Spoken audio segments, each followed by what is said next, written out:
Hello friends, how are you? I hope you are good. Welcome to expert opinion. और आज का हमारा topic है भारत की भौगोलिक स्थिति और उसका विस्तार। तो भारत के बारे में हम भारतीय भूगोल के बारे में जानेंगे कि भारत की भौगोलिक स्थिति क्या है, और ये क्वेश्चंस के थ्रू हम समझेंगे। क्वेश्चंस की सीरीज है। तो फर्स्ट क्वेश्चन है आपके सामने, प्राचीन भारतीय भौगोलिक मान्यता के अनुसार भारतवर्ष किस द्वीप का अंग था? तो इसके लिए यहाँ ऑप्शंस आपके सामने, पुष्कर द्वीप, कांच द्वीप, कशद्वीप, कुशद्वीप, और इसका करेक्ट आंसर है जम्बू द्वीप। यानी सेकंड ऑप्शन आपका करेक्ट है, जम्बू द्वीप। किसके लिए? क्वेश्चन को दोबारा ध्यान से देखिए। प्राचीन भारतीय भौगोलिक मान्यता के अनुसार, यानी प्राचीन समय में जो भारतीय भौगोलिक मान्यता थी उसके अनुसार भारतवर्ष जो है जम्बू द्वीप में स्थित है। तो इसका सेकंड ऑप्शन यहाँ करेक्ट है, जम्बू द्वीप। ठीक है, तो भारत का जो भौगोलिक मान्यता के अनुसार, प्राचीन भौगोलिक मान्यता के अनुसार भारतवर्ष जम्बू द्वीप में स्थित है। ठीक है, तो जम्बू द्वीप इसका करेक्ट आंसर हो जाएगा। आगे चलते हैं अगले क्वेश्चन पर। अगला क्वेश्चन है, सर्वप्रथम इंडिया शब्द का प्रयोग भारत के लिए किस भाषा में किया गया? तो इसका करेक्ट आंसर होगा ग्रीक भाषा। सबसे पहले इंडिया शब्द का प्रयोग भारत के लिए ग्रीक भाषा में किया गया था। अगला क्वेश्चन नेक्स्ट आपके सामने, भारत की मुख्य भूमि की दक्षिण सीमा है। तो इसका करेक्ट आंसर क्या होगा? इसका करेक्ट आंसर होगा ऑप्शन सी। ऑप्शन सी यहाँ करेक्ट है। तो भारत की मुख्य भूमि की दक्षिण सीमा के लिए थर्ड ऑप्शन आपका करेक्ट होगा, ऑप्शन सी। और फ्रेंड्स, इसी तरीके के क्वेश्चंस आपकी क्विज में होंगे। इसके अलावा इनसे भी अदर क्वेश्चंस क्विज में इंक्लूड होंगे। तो आप सिर्फ ये ना समझें कि इस वीडियो से ही सारे क्वेश्चन आपको दिए जाएंगे। इस वीडियो से भी क्वेश्चन होंगे और एक्स्ट्रा भी आपके लिए कुछ क्वेश्चंस को इंक्लूड किया गया है। अगला क्वेश्चन है, भारतीय मानक समय आधारित है।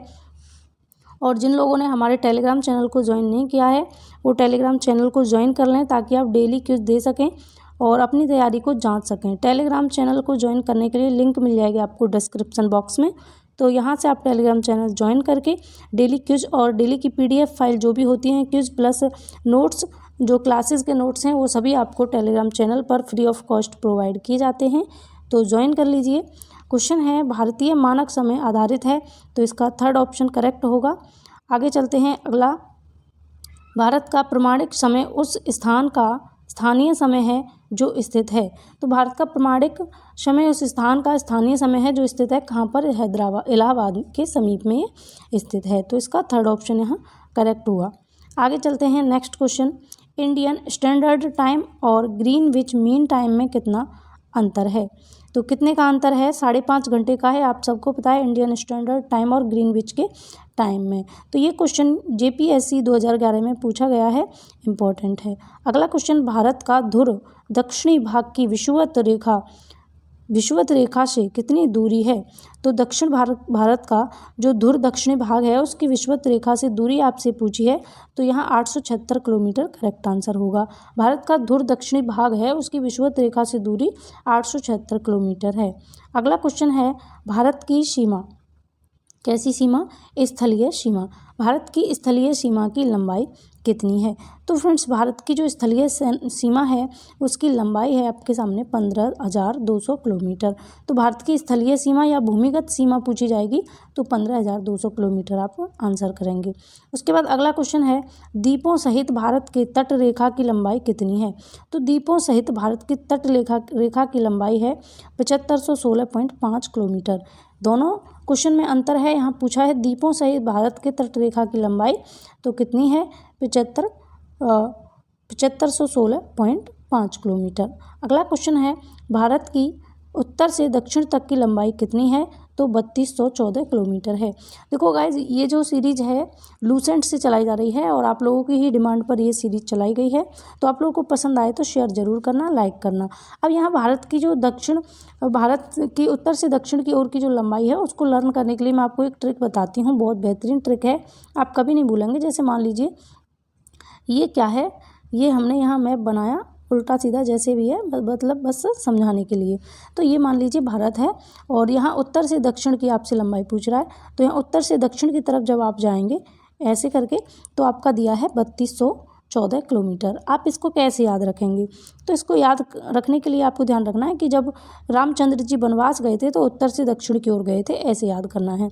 तो उत्तर से जब दक्षिण की ओर गए थे तो घर से जब चले थे तो 3 लोग थे, राम, लक्ष्मण और सीता। उसके बाद में जब सीता का हरण हुआ तो 2 बच गए थे। फिर जब वापस आए थे तो कितनी वर्षों के बाद आए थे? 14 वर्षों के बाद में आए थे। तो उत्तर से दक्षिण की लंबाई अगर पूछी जाएगी तो 3214 आप करेंगे। 3 लोग गए थे, बाद में 2 बचे थे और फिर 14 वर्ष के बाद में तीनों वापस आ गए थे। तो ये ट्रिक आपको अच्छी लगी हो तो आप इस तरीके से याद रख सकते हैं। अगला क्वेश्चन है, भारत की पूर्व से पश्चिम की ओर की लंबाई है।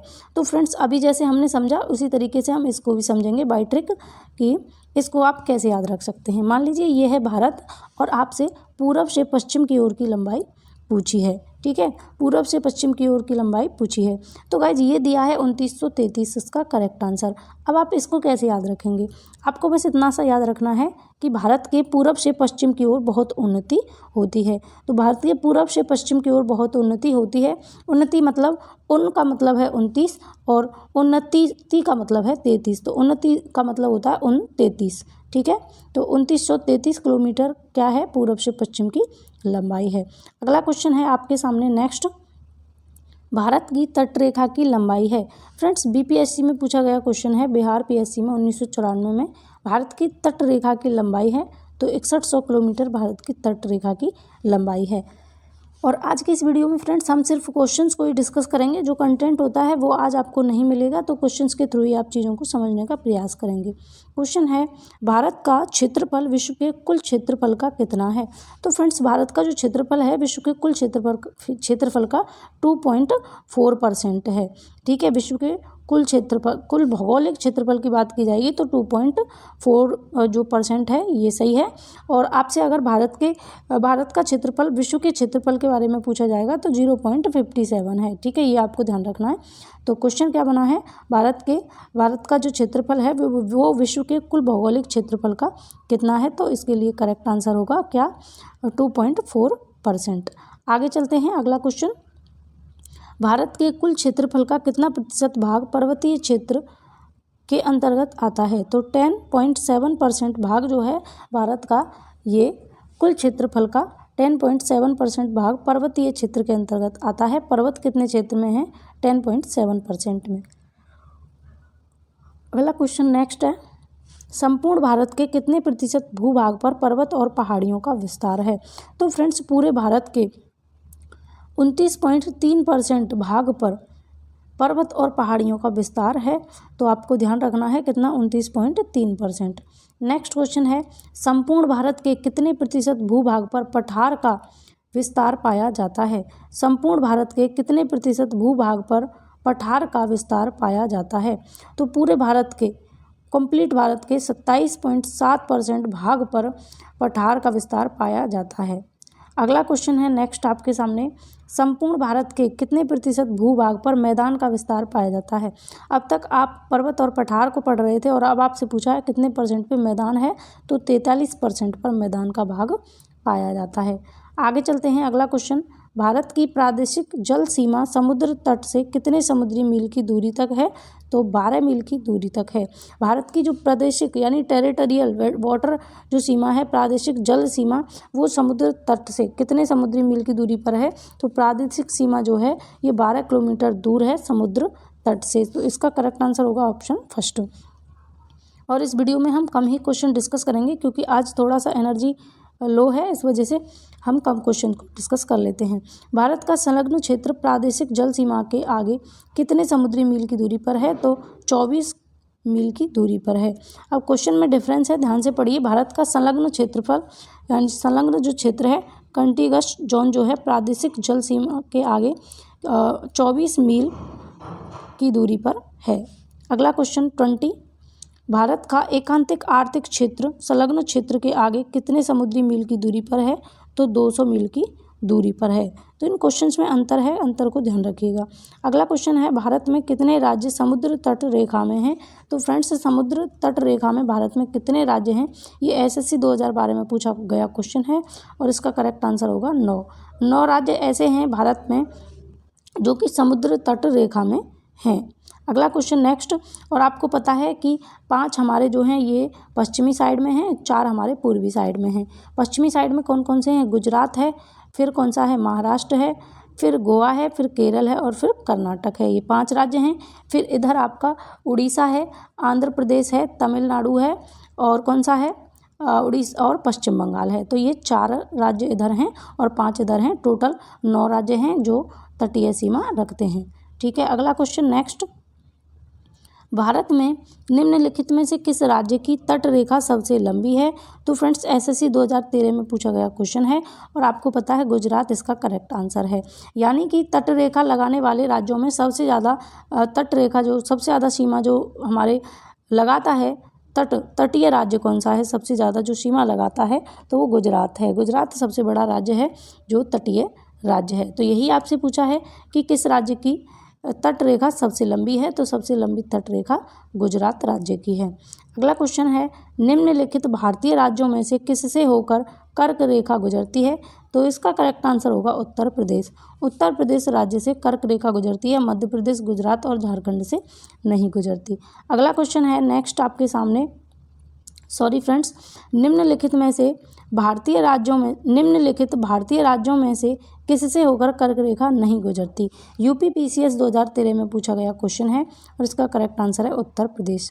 उत्तर प्रदेश से कर्क रेखा नहीं गुजरती और मध्य प्रदेश, गुजरात और झारखंड से कर्क रेखा गुजरती है। और फ्रेंड्स इसके लिए मैंने आपको ट्रिक भी बताई थी, मित्र पर गमछा झार। इस ट्रिक से भी आप ध्यान रख सकते हैं, मित्र पर गमछा झार, तो इससे भी आपको ध्यान रहेगा। और इसके अलावा एक और ट्रिक मैंने आपको बताई थी, आप चैनल पे जाके देखेंगे तो आपको मिल जाएगी। तो 23 क्वेश्चन का फर्स्ट ऑप्शन यहाँ करेक्ट होगा, नेगेटिव पूछा है। अगला क्वेश्चन है, कौन सी अक्षांश रेखा भारत के मध्य से होकर गुजरती है?